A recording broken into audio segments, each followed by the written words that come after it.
Hello everyone, आप सभी का हार्दिक स्वागत है मेरे इस YouTube channel sky music education पर। आज मैं चर्चा कर रहा हूँ 10th क्लास के सैम्पल क्वेश्चन पेपर की बात कर रहा हूँ। ठीक है, आप ध्यान से देख सकते हैं ऊपर Hindustani music vocal code 034 sample question paper 2023 और 24, मतलब जो लेटेस्ट जो अब अपना जो एग्जाम होने वाला है आप सबका 17 तारीख को, तो ऐसा पेपर आने वाला है। इसको मैं थोड़ा सा सोल्व करके दिखाऊंगा किस तरह से। तो यहाँ से हम देखेंगे, लेफ्ट हैंड साइड आप देखेंगे तो वन थियरी पेपर, ठीक है, वन थियरी पेपर 2 आवर्स, 2 घंटे का ये पेपर है। टोटल मार्क्स जो है 30 नंबर का है, जैसे कि मैंने आपको बताया था। अब हम थोड़ा सा जनरल इंस्ट्रक्शंस जो है इसके पढ़ लेते हैं। सेक्शन ए के अंदर लिखा होगा attempt all questions, each questions will carry 1 mark, मतलब सारे के सारे आपको क्वेश्चन कर रहे हैं और सभी के सभी जो क्वेश्चन होंगे वो एक एक नंबर के होने वाले हैं। ठीक है, अब हम देख लेते हैं कितने नंबर के कितने क्वेश्चन आएंगे, या फिर सेक्शन ए में कितने क्वेश्चन है, सेक्शन बी में और सेक्शन सी में कितने क्वेश्चन हैं। सेक्शन बी की ओर चलते हैं। सेक्शन बी में भी लिखा हुआ है कि attempt all questions, each question will carry 2 marks, तो सभी क्वेश्चंस आपको करने, सबके आंसर देने, आपको 2 नंबर का एक क्वेश्चन होगा। सेक्शन सी में चलते हैं। Attempt all question, each question will carry 6 mark, मतलब 6 नंबर के भी क्वेश्चन यहाँ पर दिखा रहे हैं और 2 नंबर के भी और 1 नंबर के, तो 3 नंबर का 4 नंबर का कोई ऐसा क्वेश्चन नहीं है, 5 नंबर का 1 2 या फिर 6 नंबर के क्वेश्चन है। सभी सेक्शंस में से आपको सभी के सभी क्वेश्चन करने हैं, मतलब सभी के सभी क्वेश्चन आपको अटेम्प्ट करने हैं। अब ये देख लेते हैं एक बार, मैं रैंडमली देख लेता हूँ कितने किस हिसाब से क्या है। मैंने अभी तक देखा नहीं, बट डायरेक्टली मैंने अभी आप ये पीडीएफ ओपन किया है। तो सेक्शन 1 में हम चलते हैं, सेक्शन ए में। तो सीरियल नंबर 1, मतलब क्वेश्चन नंबर 1 है इसका, मतलब ये आपके एक तरह से छोटे क्वेश्चन, ऑब्जेक्टिव क्वेश्चन है ये। ऑब्जेक्टिव क्वेश्चन हैं तो सीरियल नंबर 1, सीरियल नंबर 2, 3, 4, 5, 6, 7, 8, 9, मतलब सेक्शन बी स्टार्ट हो गया यहाँ पर। तो अपना, तो हमें ये देखना है कि इसमें 1 2 3 4 5 6 7 8 क्वेश्चन है, मतलब एक एक नंबर के 8 क्वेश्चन। तो पहला सेक्शन जो आपको है section number A, section A आपको 8 नंबर दिलवाने वाला है और सभी के सभी क्वेश्चन करने हैं भाई, कोई भी नंबर आप छोड़ नहीं सकते हो, कोई भी क्वेश्चन आप छोड़ नहीं सकते हो। अब सेक्शन बी में चलते हैं। सेक्शन बी में कितने क्वेश्चन है तो ये भी देख लेते हैं। 8 तक तो आ गया सेक्शन ए। सेक्शन बी में देख लेते हैं 9 नंबर से स्टार्ट है, 9 10 11 12 13 तक है। ओके, उसके बाद सेक्शन सी स्टार्ट हो गया, तो इसका मतलब है कि 9 10 11 12 एंड 13, मतलब 5 क्वेश्चन है, 9 10 11 12 13, ये आपको 2 2 नंबर दिलवा रहे हैं, मतलब 5 क्वेश्चन तो आपके 2 2 नंबर के हो गए और 8 क्वेश्चन हो गए आपके एक एक नंबर के। तो इसका मतलब सीधी सी बात है कि जो सेक्शन ए है ये आपको दिलवाएगा 8 नंबर, मतलब 8 क्वेश्चन, और जो सेक्शन बी है ये आपको 5 क्वेश्चन दे रहा है, मतलब 10 नंबर दिलवाएगा। तो टोटल मिलाकर के 18 हो गए, अब रह गए 12। तो जाहिर सी बात है जब सेक्शन सी बच गया तो इसके अंदर 2 क्वेश्चन ऐसे होंगे जो 6 नंबर के होंगे, जैसा कि मैं स्क्रॉल करके देख लेता हूँ। तो सेक्शन सी के अंदर 14 एंड 15, 15 के बाद खत्म है भैया, ये खत्म हो गया। तो 15 क्वेश्चन आपके यहाँ है। तो सेक्शन सी है उसमें 14 और 15 2 क्वेश्चन आपके यहाँ बन रहे हैं, 2 क्वेश्चन है जो कि 6 नंबर के आपको जो करने ही करने होंगे। तो अभी मैं थोड़ा सा बता देता हूँ कि किस तरह से आप यहाँ पर करेंगे। तो देखो, आप कभी भी इस चीज़ को मत सोचना कि ऑप्शन के अंदर कोई क्वेश्चन आएगा कुछ आएगा, आपको सभी के सभी क्वेश्चन करने, लेकिन आसान क्या होने वाला है आपके लिए वो मैं आपको बता देता हूँ। सबसे बड़ी बात यह है, आपके नंबर कहाँ कर सकते हैं, जहाँ मुझे डर है वो है एक एक नंबर में आपका नंबर कर सकता है। अगर आप थियरी अच्छे से पढ़ के जाएंगे तो आपको 2 नंबर या 6 नंबर तो आसानी से मिल जाएंगे, लेकिन जो एक एक नंबर है ना, कई बार प्रॉब्लम ये आती है कि हम सोचते हैं कि 30 में से हमको 30 नंबर ही लेने हैं, ठीक है, 30 आउट ऑफ 30, लेकिन एक नंबर गलती से कट गया तो बस थोड़ी सी उम्मीद टूट जाती है कि यार 30 में से 30 नहीं आए, हमारे 29 रह गए, तो 29 रह गए। तो मैं चाहता हूं कि ऐसा ना हो, तो आपको बहुत ध्यान से रखना है। अब आपको सोचने की बात है कि थियरी के अंदर भी आप थियरी को पढ़ेंगे, 6 नंबर के क्वेश्चन तो आप करेंगे। तो जो भी मैंने आपको यूनिट 1 2 3 4 5 सभी के सभी जो वन शॉट एक वीडियो जो मैंने बनाई है उसको आप ध्यान से देखें, उसके अंदर भी एक एक नंबर के क्वेश्चन ढूंढें। ठीक है, अगर आप कहोगे कि सर आप एक एक नंबर के क्वेश्चन बना करके दे दो, अंडरलाइन करके दे दो, तो वो भी मैं आपके लिए कर दूंगा। मुझे को कमेंट बॉक्स में आप कमेंट कर देना कि सर हमें तो एक एक नंबर के क्वेश्चन चाहिए, डीप स्टडी, हमको बिल्कुल डीप स्टडी जा करके करनी कि क्या क्या एक एक नंबर का क्वेश्चन बन सकता है, उसके बाहर कोई भी क्वेश्चन नहीं आएगा। और कुछ एक्स्ट्रा क्वेश्चन में मैं करवा दूंगा जो आपके लिए ऑप्शन में होंगे, उनमें से भी वो क्वेश्चन आ सकते हैं। चलो एक बार पढ़ के देख लेते हैं। तो सेक्शन ए के अंदर किस तरह से क्वेश्चन पूछा गया है, तो ये पूछ रहा है कि देखो, मैं सीधा हिंदी में चलूंगा, इंग्लिश में बोलूं या ना बोलूं, लेकिन हमें हिंदी में आपको पूरा समझा दूंगा। तो ये बता रहा है कि tumba of tanpura is made of.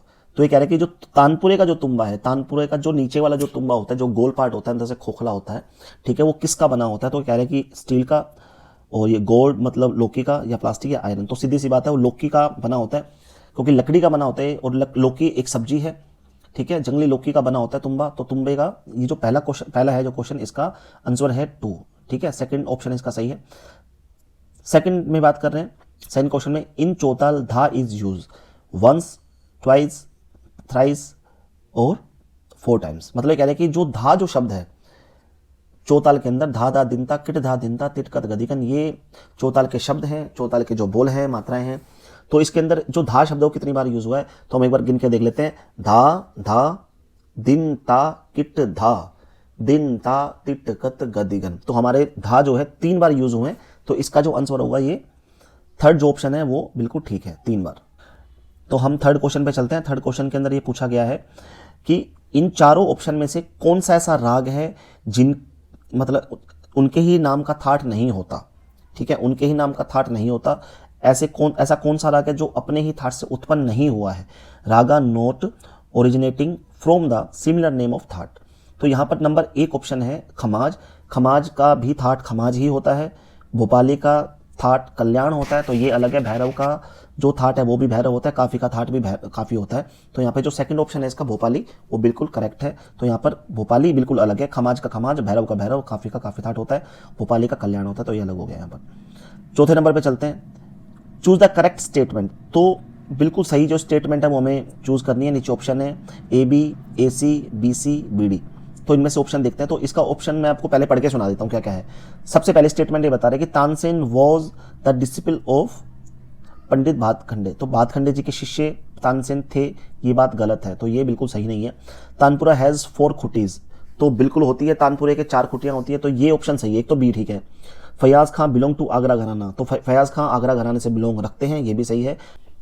तो यहाँ पे 2 ऑप्शन अपने को हमको देखने हैं, तो चौथा ऑप्शन पढ़ने की यहाँ पर मुझे लगता है जरूरत है नहीं। तो इसका जो आंसर आएगा वो B एंड C, मतलब थर्ड ऑप्शन इसका बिल्कुल करेक्ट है। तो यहाँ पर हम देख लेते हैं चूज द करेक्ट स्टेटमेंट, तो B एंड C इसका सही है। तो B एंड C इसका थर्ड ऑप्शन है, ये बिल्कुल ठीक है। आगे चलते हैं। चूज द करेक्ट स्टेटमेंट, उसके बाद फिर से एक बता रहे कि क्या क्या स्टेटमेंट जो है करेक्ट है। तो नीचे ऑप्शन है ACD, ABD, BCD, ACD। तो सबसे पहले देख लेते हैं ए ऑप्शन जो है, मतलब ए जो क्या कह रहा है, ए स्टेटमेंट बोल रहा है ताल रूपक हैज 7 बीट्स एंड 3 विभाग, तो बिल्कुल सही है। ताल रूपक में 7 मात्राएं होती हैं और 3 विभाग होते हैं। बी के अंदर कह रहा है कि भोपाली इज एन ओडव जाति राग, भोपाली एक ओडव जाति का राग है, तो बिल्कुल करेक्ट है ये। सी पढ़ते हैं Tilwara is played with dhamar, तो ये क्वेश्चन जो ये ऑप्शन है ये गलत है। तिलवाड़ा कह रहे हैं कि धमार के साथ मतलब बजाया जाता है, धमार के साथ हमेशा धमार ताल ही बजाई जाती है। डी नंबर पे देखते हैं खमाज इज एन आश्रय राग, आश्रय राग बिल्कुल है क्योंकि खमाज अपने ही थाट से उत्पन्न हुआ है, तो उसको हम आश्रय राग कहते हैं। तो इसका आंसर हो गया ACD का ऑप्शन। देखते हैं कहां पर है भैया, ACOD। अच्छा यहां पर देखो, आप ध्यान से देखेंगे तो ऑप्शन 1 भी ACD है और ऑप्शन 4 भी ACD है, ध्यान से देखो। तो यहां पर मतलब नंबर 1 जो है वो भी ACD है और नंबर जो 4 है वो भी ACD है। तो आप 1 पे टिक कर देना, इन दोनों में से एक टिक करना है आपको। तो चाहे आप 1 करो चाहे 4 करो, ऐसा अगर कोई क्वेश्चन आ जाता है और आपको कंफ्यूजन हो जाती है कि भाई इस वक्त हम क्या करें, तो आप 1 पे जो पहले आपको दिख रहा है उसके ऊपर आप टिक कर दो, मेरा मानना ये है। वैसे तो आप दोनों करोगे तब भी आप सही माना जाएगा। नेक्स्ट हम चलते हैं, match list 1 with list number 2। तो नंबर 1 की जो लिस्ट है उसको सेकंड नंबर लिस्ट से हमको देखना है। तो सबसे पहले लिस्ट देख लेते हैं। तो जो कर्ण स्वर है यहाँ बता रहे ए कर्ण, ये कर्ण है जो नंबर 3 पे देखो आप, कर्ण के सामने तीसरे नंबर पे लिखा हुआ है स्पर्श स्वर, तो कर्ण स्वर को स्पर्श स्वर कहते हैं। ध्रुपद जो है ध्रुपद वाणी से बिलोंग रखता है क्योंकि ध्रुपद की 4 वाणियां होती हैं, ठीक है। तो ध्रुपद की 4 वाणी होती है जहां पर ध्रुपद को संजो करके रखा गया है या गया था। स्लो टेम्पो विलंबित ख्याल का होता है, स्लो टेम्पो जो होता है वो विलंबित ख्याल का होता है। तो आपके पास ये क्वेश्चन सब हिंदी में आएंगे। तो स्लो टेम्पो का मतलब होगा कि जो धीमी गति है वो विलंबित ख्याल के अंदर होती है और सदारंग जो है वो एमिनेंट सिंगर है, ठीक है। तो ये क्वेश्चन जो है डी, तो सबसे पहले इसका आंसर आएगा। तो ए तो जो मिल रहा है वो 3rd से मिल रहा है, ठीक है। तो हम नंबर 1 ऑप्शन देखो इसका, ए का जो है 3rd बिल्कुल ठीक है। बी का जो मैंने आपको बताया था 4 वाणी होती है, तो बी का 4 हो गया। सी का हो गया भैया 2nd और डी का हो गया भैया 1। तो इसका मतलब है कि जो choose the correct answer from the option giving below का नंबर 1 ऑप्शन एकदम ओके है। क्वेश्चन नंबर 7 पर चलते हैं। स्टेटमेंट नंबर 1 और स्टेटमेंट नंबर 2 दोनों पढ़ते हैं एक बार। तो तान is the combination of Swaraj संग इन विलंबित लय। तो ये कह रहा है कि जो तान होती है वो विलंबित लय में गाई जाती है, तो बिल्कुल गलत है ये। तो ताल के जो तान होती है, तान के जो स्वर होते हैं वो विलंबित लय में नहीं चलते, वो द्रुत लय में चलते हैं, बल्कि अति द्रुत में भी चलते हैं, द्रुत लय में भी चलते हैं। तो ये जो है वो गलत है, मतलब स्टेटमेंट जो गलत है। Statement number 2, wind is the smooth glide from 1 note to another note, बिल्कुल सही है। ये धनुष का आकार बनाती है, बिल्कुल स्लाइड होती है, एक स्वर से लेकर दूसरे स्वर पर हम अर्धचंद्रकार के रूप में, मतलब स्वर को बिना तोड़े, ध्वनि को बिना तोड़े अटूट ध्वनि के रूप में हम जाते हैं, तो उसको मींड कहते हैं। तो ये स्टेटमेंट जो है बिल्कुल करेक्ट है। तो statement number 1 is false but statement number second is true, तो इसका आंसर हो जाएगा 4, तो इसका 4 आंसर हो जाएगा। आगे चलते हैं 8 नंबर पर, इसमें भी फॉल्स एंड ट्रू का बता रहे हैं। तो स्टेटमेंट नंबर 1 पढ़ते हैं, actual name of Sadarang is Niyamat Khan, ठीक है, तो ये बिल्कुल सही है, सदारंग का जो असली नाम है वो नियामत खां है, बिल्कुल ओके है।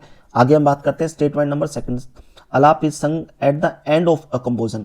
अलाप कह रहे हैं कि जो कंपोजिशन होती है, जो आप गा रहे हो, जो भी सिंगिंग स्टाइल आप गा रहे हो, तो अंत में गाया जाता है, ठीक है ना, सिंगिंग के अंत में या गीत के अंत में, गीत का आखिरी भाग आलाप कहलाता है, तो ये स्टेटमेंट गलत है।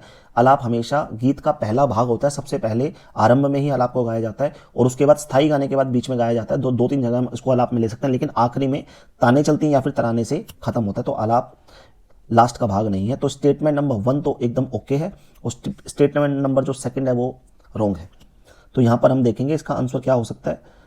इसका आंसर होगा 3 number, statement 1 is true but 2 is false, ठीक है। ये तो आप हो गए आपके 8 नंबर के, एक नंबर के जो क्वेश्चन थे ये मैंने आपको बता दिया। अब हम चलते हैं सेक्शन नंबर बी के अंदर। सेक्शन नंबर बी के अंदर ये बता रहे हैं कि सभी जो हैं जो भी क्वेश्चन है वो 2-2 नंबर के हैं। तो सबसे पहले 9 नंबर पढ़ते हैं। देखो सबसे अच्छी बात है कि ऑप्शन दिए गए हैं आपको, एक तरह से ये डबल क्वेश्चन समझ लो कि देखो 5 क्वेश्चन अगर ये हैं तो 5 की जगह 10 क्वेश्चन है ये, तो 10 क्वेश्चन में से आपको 5 क्वेश्चन करना है, लेकिन हर में से एक क्वेश्चन करना है। तो सबसे पहले देखो 9 नंबर में पढ़ते हैं, डिस्क्राइब कर्ण and its type of with example. वो कह रहे हैं कि जो कर्ण स्वर है उसके बारे में बताओ और उसके दो एग्जाम्पल, जो भी एग्जाम्पल है वो बताओ। तो मैंने आपको कर्ण के बारे में बताया था, वो कर्ण की डेफिनेशन यहाँ पे लिख देनी है कि जब हम गाते गाते किसी भी स्वर को आगे पीछे के किसी भी स्वर को छू जाते हैं, स्पर्श कर जाते हैं, तो वो कर्ण स्वर कहलाता है, क्योंकि कर्ण का अर्थ होता है स्पर्श करना। कर्ण स्वर 2 प्रकार के होते हैं, अनुलग्न कर्ण और पूर्वलग्न कर्ण। पूर्वलग्न कर्ण वो होता है जब हम गाते गाते स्वर को उससे पहले वाले स्वर को छू जाए, और अनुलग्न कर्ण होता है जब हम गाते गाते उसके दूसरे आगे वाले स्वर को छू जाए, तो ये अनुलग्न कर्ण कहलाता है। ये तो हो गया आपका कर्ण का, ठीक है। तो इसी का जो सेकंड जो ऑप्शन है, इसके अंदर धमार के फीचर्स के बारे में बताया गया कि धमार के कुछ विशेषताएं हमको लिखनी है, उसके बारे में कुछ बताना है, तो धमार के बारे में आपको बता देना है आपको मैं, ठीक है। मैं अभी इसके अंदर जो सारी के सारी जो डिस्क्रिप्शन के अंदर आपको मैं लिंक भी कोशिश करूंगा कि डाल दूं, मैं प्रोवाइड करवा दूं, तो आप देख सकते हो। 10 नंबर पे चलते हैं, इनमें से भी दोनों में से एक करना है। तो what is the contribution of Pandit Omkarnath Thakur of to Indian music. अब आप सोचोगे कि सर आपने तो बहुत बड़ा पढ़ा दिया, तो सारा का सारा लिखेंगे 2 नंबर में, तो आपको इतना नहीं लिखना है, शॉर्टकट में लिखना है उनका जन्म, उनका मरण, उनके पिता का नाम, उनके गुरु का नाम, और उनकी 2-4 चीजें ऐसी लिख देना जो उनकी संगीत के प्रति बहुत ही विख्यात हो, बहुत ही प्रसिद्ध हो, उन्होंने संगीत के लिए क्या कुछ किया है। तो यहाँ पर ओमकारनाथ ठाकुर का क्वेश्चन इस तरह से पकड़ के मत बैठ जाना कि आपको 3-4 पेज भरने पड़े, मुश्किल से 1 पेज भर देना, या फिर मतलब 3/4 पेज आप भर सकते हो या आधा पेज भर सकते हो, तो आपको 2 नंबर आराम से यहाँ पर मिल जाएंगे। इसी के अंदर 10 के अंदर सेकंड जो है मीन, तराना और आलाप, इनमें से किन्हीं भी define any 2 of the followings. तो मीन, तराना और आलाप में से किन्हीं 2 को डिफाइन कर देना। ज़्यादा खुल करके डिफाइन करने की जरूरत नहीं है कि आप अपना टाइम खराब करो, इस हिसाब से करो, क्योंकि ये अब इनमें से 2 करना है तो 1-1 नंबर का हो गया ये, तो आपको बड़े ध्यान से इसको लिख देना, थोड़ा सा 2-4 लाइनों में इसको खत्म करके आप अपने नंबर अच्छे से ला सकते हो। 11 नंबर पे हम चलते हैं, describe in brief the structure of the method of tuning of tanpura. वो कह रहे हैं कि एक स्ट्रक्चर बना दो, ठीक है, उसका चित्र बना सकते हो, चित्र बना दो, और ट्यूनिंग ऑफ तानपुरा, तानपुरे को ट्यून कैसे किया जाता है, उसको मिलाया कैसे जाता है, तो यहां पर आप इसको ये बना सकते हो। डिस्क्राइब, सेकंड नंबर पे चलते हैं, describe the life sketch of Fayyaz Khan and his contribution to music. तो यहां पर हमको बताना है कि जो फयाज खां है उनके जीवन परिचय के बारे में बताना है, जैसे कि हमने ओमकारनाथ ठाकुर के बारे में बताया था, तो यहाँ पर इन दोनों में से कोई भी क्वेश्चन कर सकते हो, और उन्होंने संगीत के लिए क्या योगदान दिया है ये सब आप बता सकते हो। ज़्यादा कुछ करने की जरूरत नहीं है, बस आप इतना लिख देना कि आपको 2 नंबर मिल जाए। 1-1.5 पेज का भी करोगे या फिर 1 पेज भी करोगे तो बहुत रहेगा। नेक्स्ट चलते हैं 12 नंबर पे, identify the ragas from the following phrases of swaras and elaborate it up to 50 swaras, ठीक है। तो ये कह रहे हैं कि आपको एक फ्रेज दिया गया है, जो स्वरों का एक फ्रेज है, उसको आपको पहचानना है, पहचान करके आपको बताना है कि यह राग कौन सा है, पहले तो ये बताओ। उसके बाद कह रहा है कि 50 स्वरों तक इसका विस्तार करना है, 50 स्वरों तक आपको उसको एलोबरेट करना है, जिसके लिए मैंने आप वीडियो बना चुका हूं। यूनिट नंबर 5 आप देख सकते हो, इससे पहले मैंने जो वीडियो बनाई थी यूनिट 1, 2, 3, 4, 5, तो 5 नंबर की जो यूनिट है उसके अंदर ये सारा कुछ मैंने बता रखा है। लेकिन यहाँ पर क्या है कि यहाँ पर अब हमको देखना है, देखो गा रे सा धा सा रे गा, इसका मतलब ये कि ना तो इसके अंदर मा स्वर कहीं हमको दिखाई दे रहा है, ठीक है, ना ही हमें नी स्वर दिखाई दे रहा है, तो ये सीधी सी बात है, ये जो राग है ये हमारा हो गया भोपाली राग हो गया। तो हमको सबसे पहले लिखना है कि राग नेम इज भोपाली, ठीक है, ये तो हो गया हमारा, हमने जो पहचान दिया। अब क्या है कि इन्हीं स्वरों को लेकर के आप आगे बढ़ा करके, आगे पीछे छोटा मोटा कर करके आप इसको लिख सकते हैं, जो कि आपको देख करके लिख देना है। आप देख लेना मेरा वीडियो जो कि मैंने बना के आपको भेजा है। नेक्स्ट हम चलते हैं 12 नंबर में ही, इसमें कह रहा है कि जो सेकंड इसका जो ऑप्शन जो है क्वेश्चन और के अंदर अथवा में, describe the silent feature of the राग वृंदावनी सारंग। तो वृंदावनी सारंग की विशेषताएं कुछ बतानी है यहाँ पर, मतलब आपको उसके बारे में बताना है कि राग विशेषता तो बतानी है, आपको राग परिचय बताना है, मतलब परिचय हो गया यहाँ पर। Describe the salient features of राग वृंदावनी सारंग। वृंदावनी सारंग का परिचय मोटे तौर पे मैं आपको ये बताना चाहता हूँ। तो 30 नंबर पर इसके अंदर आप 2 नंबर के अंदर लिखोगे तो जरूरी नहीं कि सारा का सारा भरो, आप मतलब 8-10 भी अगर हेडिंग लिख के आओगे, क्योंकि 14 हेडिंग है तो आपको 7-8 भी अगर याद होते तो आपको 2 के 2 पूरे नंबर मिल जाएंगे आराम से। नेक्स्ट हम चलते हैं 13 नंबर पे, डिस्क्राइब ताल तिलवाड़ा एंड राइट द था एंड तिगुन। तो यहाँ पर बताने की बात यह है कि ताल जो तिलवाड़ा है, तिलवाड़ा ताल आपको 30 नंबर पे चलते हैं। 30 नंबर पे बता रहे हैं कि डिस्क्राइब ताल तिलवाड़ा एंड राइट इट था एंड तिगुन। था का मतलब होता है 1 गुण, तिगुन का मतलब 3 गुना, मतलब 3 गुना उसकी स्पीड हमको बतानी है। तो ये कह रहा है कि ताल तिलवाड़ा को आपने डिस्क्राइब करना है, मतलब आपको उसको लिखकर दिखाना है। तो आपको यहाँ पर एक टेबल बनाने लिए जिसके अंदर आप ताल तिलवाड़ा लिखेंगे। 16 मात्राएं उसकी होती हैं, 1 गुण के बाद तिगुन आप लिख सकते हैं। मैंने आपको पैटर्न बता दिया है, तो आप मेरा वीडियो देख सकते हैं। यूनिट नंबर 3 के अंदर आपको ये सब आपको मिलने वाला है। 30 नंबर में आप देखें, इसका एक और जो ऑप्शन है, give a brief description of राग भोपाली। तो राग भोपाली का परिचय यहाँ पे पूछा गया है, तो आप यहाँ पे 2 नंबर में उसका परिचय लिख सकते हैं। ये भी आपको यूनिट नंबर 3 में आपको मिल जाएगा। सेक्शन सी में चलते हैं। अब ये आगे 6 नंबर के क्वेश्चन, तो जहाँ पर सबसे आसान मेरे को वैसे यही लगता है, लेकिन पता नहीं क्यों स्टूडेंट घबराते हैं कि सर 6 नंबर का क्वेश्चन कैसे करेंगे कैसे नहीं। तो सबसे आसान यही होता है मेरे को जहाँ तक लगता है, एक भी नंबर नहीं करता। अब यहाँ पर हम आते हैं सेक्शन नंबर सी के 40 नंबर में, इसमें 2 क्वेश्चन है, इनमें से आपको एक करना है। तो सबसे पहले हम पढ़ लेते हैं, give the salient features of raag Khamaj and write the notation of drut khayal of raag Khamaj. तो यहाँ पर ये कह रहा है कि जो राग खमाज का परिचय तो लिखना ही लिखना है आपने, और साथ में आपको जो राग जो खमाज है उसके द्रुत ख्याल की राग नोटेशन लिखनी है, ठीक है ना। जो राग नोटेशन है उसकी जो स्वर लिपि है, जो बंदिश है, वो आपको इसमें यहाँ पर लिखनी है 6 नंबर का। तो जो मैंने अभी एक 4th नंबर की आप इसके अंदर देखेंगे, तो यूनिट नंबर 4 के अंदर आपको राग नोटेशन के बारे में पता चलेगा कि राग नोटेशन क्या चीज़ होती है। तो यूनिट नंबर 4 की वीडियो आप देखें, उसके अंदर मैंने पूरा आपको यहाँ पर बता रखा है कि राग खमाज कैसे लिखना है या भोपाली कैसे लिखना है। तो यहाँ पर आप सिर्फ एक राग नहीं करके जाना, कभी आप सोचो कि मैं तो एक भोपाली कर जाता हूँ बस हो जाएगा काम। आपको तीनों राग करने, कोई भी क्वेश्चन पूछ सकता है। अब देखो, अब क्या लिखा हुआ है, राइट द नोटेशन ऑफ विलंबित ख्याल ऑफ एनी वन प्रिस्क्राइब राग। इसका मतलब यह है कि आप आपके दिए हुए रागों में से किसी भी एक राग का विलंबित ख्याल लिखें, जो कि मैंने आपको नहीं करवाया। वो मैं इसलिए नहीं करवाता हूं क्योंकि आपके पास यहाँ पर छोटे ख्याल का ऑप्शन होता है, तो छोटे ख्याल का अगर आप कराएंगे तो आपको पूरे नंबर मिल जाएंगे। लेकिन अगर आप कहेंगे कि सर विलंबित ख्याल का करवा दो, तो मैं विलंबित ख्याल का ऑप्शन में दे दूंगा। विलंबित ख्याल का क्वेश्चन करने का बेनिफिट ये होता है कि इनमें से सिर्फ आप एक विलंबित ख्याल कर लो, कोई भी एक विलंबित ख्याल, तीनों करने की जरूरत नहीं है। तो तीनों में से ये क्वेश्चन ऐसा ही बन के आएगा, right the notation of the विलंबित ख्याल ऑफ एनीवन प्रिस्क्राइब राग। इसका मतलब ये है कि आपके सिलेबस में दिए गए रागों में से किसी भी एक राग का विलंबित ख्याल रखो। लेकिन ऊपर आपने देखा होगा कि इसमें राग खमाज का अलग से पूछ लिया है, तो यहाँ पर स्टूडेंट को थोड़ी सी प्रॉब्लम हो सकती है। तो इसलिए मैं कैसे ना कैसे करके विलंबित ख्याल जरूर करवा दूंगा। तो मेरे आने वाले कुछ वीडियो का इंतजार करें। शायद हो सकता है मैं कल ही अगर कोशिश करूंगा कि मैं डाल दूं, या फिर आज रात को मैं थोड़ा लेट जग करके मैं बना दूंगा। हालांकि कल स्कूल जाना है, बाकी देखते हैं। तो 15 नंबर में ये बता रहा है, सबसे पहले तान के बारे में बता रहा है, और 2 इसमें ऑप्शन दिए हैं और लिख करके इसमें ये बता रहे हैं कि तान एक यूनिक जो एलोब्रेशन ऑफ राग है, कि राग को फैलाने के लिए तान एक बड़ा ही अच्छा कॉन्सेप्ट है, मतलब एस्पेक्ट ऐसा कुछ है। तो it is generally played in dugun, तो ये दुगुन के अंदर ही गाया जाता है। तो 1 गुण में तो कभी चलती नहीं है तान, कम से कम दुगुन होनी चाहिए। तिगुन में भी गाया जाता है, चौगुन में भी गाया जाता है, इसलिए में गाया जाता है। तो there are many varieties of taan, तो बहुत सारी वेराइटीज होती है तान की। तान के अलग अलग प्रकार होते हैं। In every raag few variety of taanas and applied according to the nature of the raag. तो हर राग के नेचर के अकॉर्डिंगली उसके अंदर तान की बहुत सारी वेराइटीज दिखाई जाती हैं। अब ये कह रहे हैं कि after reading the above passage, कह रहे हैं कि आपने जो ऊपर का पैराग्राफ पढ़ा है, इसके बारे में पढ़ने के बाद 6 वेराइटीज आपको तान की लिखनी है। तो ये जो है तान के बारे में मैंने आपको सिर्फ यही बताया है कि तान और तान के नाम बताएं कि तान क्या होती है और तान के नाम क्या है। लेकिन मैंने कभी डिफाइन नहीं किया कि सरल तान क्या है, कूट तान क्या है, या दूसरी जो भी तानें होती हैं, जबड़े की तान क्या होती है। तो ये सब मैं आपको एक बार एक क्वेश्चन बना करके दे दूंगा। मुझे इस चीज़ का थोड़ा आइडिया नहीं था कि इस तरह से क्वेश्चन पूछ सकते हैं। तो हालांकि कभी ऐसा पूछा नहीं है, पहली बार ऐसा हुआ है कि क्वेश्चन को बहुत घुमा करके पूछा गया है और तान की वैरायटीज मांगी उन्होंने कि 6 वैरायटी लिखो। तो 6 वैरायटी तो आपको याद होनी चाहिए, कूट तान, मिश्र तान, है ना, और हलक की तान, गमक की तान। तो इसके बारे में आपको अंदर भी लिखना पड़ेगा कि गमक की तान क्या होती है। तो आप इसके अंदर बताएंगे कि हम 6 वैरायटीज जो है, जो 6 प्रकार बताने जा रहे हैं। तो नंबर 1 ये है कि सरल तान क्या होती है, मिश्र तान क्या होती है, कूट तान क्या होती है, ऐसे कुछ होंगे, वो मैं आपको बता दूंगा। थोड़ा सा एक वीडियो बना करके आपको दे देता हूँ अभी।